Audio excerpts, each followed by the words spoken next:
Hello friends, it's Kat from Meow, Kapow. Recently, I took up yet another new hobby, stamp carving. After making the stamp for the cover of that short book I wrote, the bug to experiment more bit me pretty hard. If you're subscribed to me here on YouTube or follow me on social media, then you know exactly how hard that bug bit.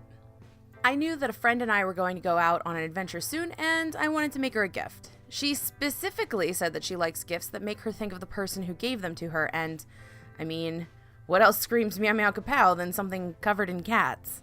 So the plan became this. Make a zillion cat stamps, and then put them on something for that friend. That something ended up being a rosie wrap, which is a headband style from roughly the 1950s, except I didn't feel like sewing one myself, so I bought something on Amazon. Funny thing is, despite having a plan, things don't always go accordingly. Every day, after I was done doing my work and had time to unwind, carving a stamp became my obsession. But not just an obsession, it became almost like a treat. For some reason, mercilessly slicing open rubber is super calming for me. Maybe I was meant to be a doll surgeon. Soon, a small army of kitty stamp warriors was formed, and the time came for them to meet their destiny. But first, they needed to be tested. Not only to make any adjustments to the stamps themselves if needed, but also to test the ink pads to make sure they'd be permanent on the headband and not leave black ink smears on my friend's forehead.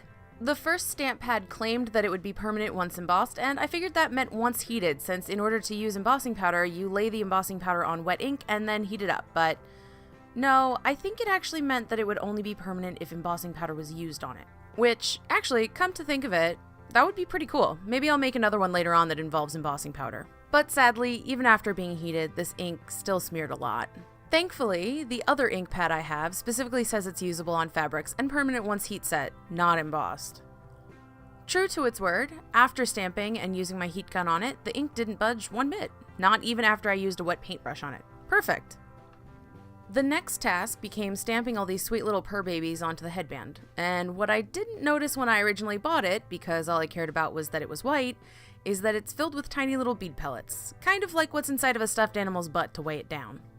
It turns out, those pellets are to help keep your head cool, or something. You're supposed to dip the headband in cold water and then the pellets will keep your head cool throughout the day, or I don't really know. But the important thing about them being there is that it meant it was impossible to get a clean stamp of the images. So there ended up being a lot of texture in the stamps, and they're pretty much all imperfect, but I kind of like it. This was my first time ever stamping on fabric, and it taught me a couple of things. For instance, I learned to be careful about which ink you use, and to test that out beforehand. I learned that it's probably better to stamp your fabric first, and then sew a headband yourself rather than buying one online that you didn't notice has beads inside it. And I learned that even if your projects don't come out exactly perfect, they're still beautiful and fun, and if it's a gift for someone, then it's the most unique and heartfelt gift you could have given them. Don't let what you see as flaws stop you from giving something to someone who may see those flaws as love. What I'm trying to say here is that sometimes, even when you try your best, you're still going to mess up, and that's part of it. There were mistakes throughout this whole process that I was able to adjust for, like when one of my stamps had a little part of it that needed to be cut a bit more to make a line smoother, or when the ink pad I tried at first was going to be wet and smudgeable forever. But at some point, you just have to accept that you did the best you could, even though the results weren't perfect this time. It was necessary for you to discover those problems along the way, so the next time you do it, you'll be even better.